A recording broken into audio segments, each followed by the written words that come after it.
Barry Morphew, you in danger, girl. Barry Morphew has been arrested again, this time indicted by a grand jury for the murder of his wife, Suzanne Morphew. After years of twists, dropped charges, and public scrutiny, prosecutors now claim that they have new strong evidence enough to try him again. Suzanne disappeared on Mother's Day in 2020. Her remains were found only last year, and now in June of 2025, Barry is back in custody. So what changed? What's different this time? And why now? Welcome to That's My Opinion, where we break down the biggest stories, uncover hidden truths, and explore why they matter. I'm Bacon Bears, and today we're diving into the breaking news that Barry Morphew has once again been arrested and charged with the murder of his wife, Suzanne. If you're new to this case, I'll give you all the facts you need, and for those of you who've been following us, I'll also point you to our full-length deep dive on this case, where we explore the timeline, the evidence, and court proceedings in far more depth. That video is linked at the end and down below in the description box, so be sure to watch it next. Let's start with what we know. Suzanne Morphew, a 49-year-old mother of two, vanished on May 20th of 2020, Mother's Day. Barry told police that Suzanne had gone for a bike ride near their home in Colorado and then never returned. A search was launched, but there were no signs of struggle, no confirmed sightings, and no physical evidence pointing to where she'd gone. The case quickly captured national attention. Barry posted emotional videos pleading for her return, but behind the scenes, investigators began building a case. Fast forward to May 5th of 2021, Barry was arrested and charged with first-degree murder and several other counts, even though Suzanne's body had not been found. Prosecutors relied heavily on circumstantial evidence, inconsistencies in Barry's timeline, deleted text messages, and GPS data from his truck and his phone that didn't align with his story. But in April of 2022, the charges were dropped without prejudice, which means that they could try it again after prosecutors said that they needed more time to examine newly discovered remains in an unrelated case. Barry walked free and Suzanne's case went cold again. That changed in September 2023 when Suzanne's remains were found in a shallow grave about 50 miles from her home. The discovery was made during an unrelated search, but the remains were confirmed through dental records.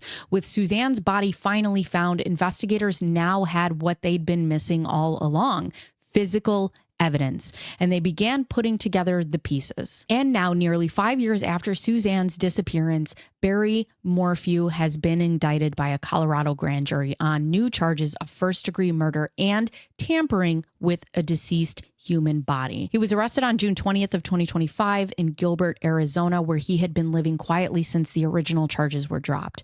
According to the arrest affidavit, new forensic evidence played a key role in his indictment. Among that evidence, traces of a tranquilizer drug called BAM were found in Suzanne's remains. Back in 2021, investigators had discovered a dart gun, animal tranquilizers, and empty BAM packaging in the Morphew home. It was a chilling detail that didn't mean much without Suzanne's body, but now with BAM detected in her remains, that earlier find takes on a much darker significance. Investigators also cited data from Barry's truck and phone showing erratic movements and unexplained stops on that day. A digital forensic review revealed that his phone was put into airplane mode for large portions of that day, and truck data suggested a route that was inconsistent with his alibi. Barry has long maintained that he was driving to Broomfield, Colorado for a landscaping job, but the data tells a different story. So why now? According to prosecutors, the case is stronger today than it ever was.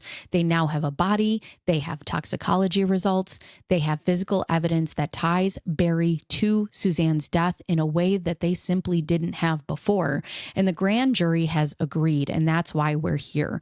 Barry Morphew is once again facing murder charges. As of today, Barry is being held on a $3 million cash-only bond. He appeared in court in Arizona on June 23rd and waived extradition, and that means that he will be transferred back to Colorado in the coming days to face his trial. His defense team is already preparing to argue that this is a second attempt to convict a man who was previously wrongfully charged. In fact, Barry filed a lawsuit in 2023 against the prosecutors who handled the first case, alleging misconduct. The civil suit is still ongoing, and now he's fighting a new criminal case on top of it. If all of this feels like a lot, which it is, the Morphew case has so many layers: missing person, cold case, drop charges, body discovery, and now this indictment. We have chipmunks, mountain lions, bears, elk.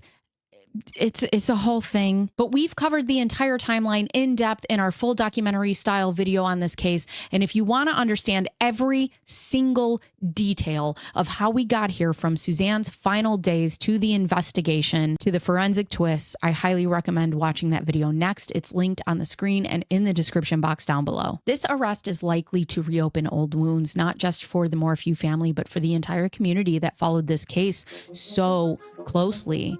Suzanne's daughters have stood by their father publicly even after his first arrest. And now, with a body and new evidence, they're facing the unimaginable once again. As this story continues to develop, I'll be here covering every update and breaking it down for you. So be sure to subscribe, hit the bell, and join the conversation. Do you think this time the case will hold up in court? Has justice finally caught up with Barry Morphew? Let me know what you think in the comments down below. And as always, we end by honoring Suzanne. She was a mother, a friend, a sister, and she deserves justice. My name is Bacon Bears, and that's my opinion.